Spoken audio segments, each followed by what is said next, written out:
বঙ্গোপসাগরকে কেন্দ্র করে বাংলাদেশ ছাড়াও ভারত, যুক্তরাষ্ট্র এবং চীনের আলাদা স্বার্থ রয়েছে বলে মন্তব্য করেছেন অন্তর্বর্তী সরকারের পররাষ্ট্র উপদেষ্টা মোহাম্মদ তৌহিদ হোসেন। সকালে রাজধানীর একটি হোটেলে সেন্টার ফর গভর্নেন্স স্টাডিজ আয়োজিত বে অফ বেঙ্গল কনভারসেশনে তিনি কথা বলেন।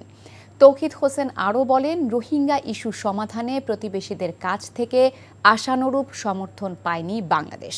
গত ৮ বছরে এই সংকট নিরসনে বড় প্রতিবেশীর কাছ থেকে সহযোগিতা প্রত্যাশার চেয়ে কম।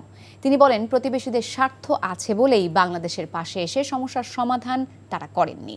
রোহিঙ্গা সমস্যা শুধু বাংলাদেশের জন্যই হুমকি হয়ে থাকবে না, তা অন্যখানেও ছড়িয়ে পড়বে বলেও মন্তব্য করেন উপদেষ্টা। I believe, apart from Bangladesh, in the Bay of Bengal, which are the US, China, and India. Each have their own interests. The US has the Indo-Pacific strategy, and Bay of Bengal is an extremely important part of the Indian Ocean. That way, it is important for the US. টাকা চুরির জন্য যদি আমার গলায় জুতার মালা পরাইতে হয়, তাহলে আমার শালীর সাথে প্রতারণা করার জন্য তোর ফাঁসি হবে। দুলা ভাই, আপনার তো ঘর জামাই বইলা একটা পরিচয় আছে, আমার তো তাও নাই।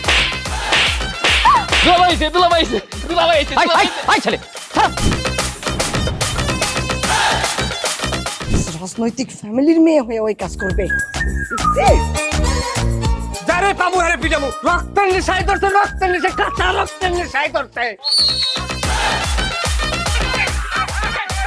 তোমার এই পলিটিক্স আমার বাম পকেটে থাকে। তোদের বউরে ঝামেলা পাকাই। এই বেটাই, আমি তখন বিয়ে করিনি। দুইটার আমি গুলি করে মারু। মাসুদরা কোনোদিন ভালো হয় না। আপনার পোশাক আশাক দেখে কিন্তু আপনার তালুকদার বংশের লোক মনে হয় না আব্বা, আপনার মনে হয় যে আপনি ফকির বংশের লোক।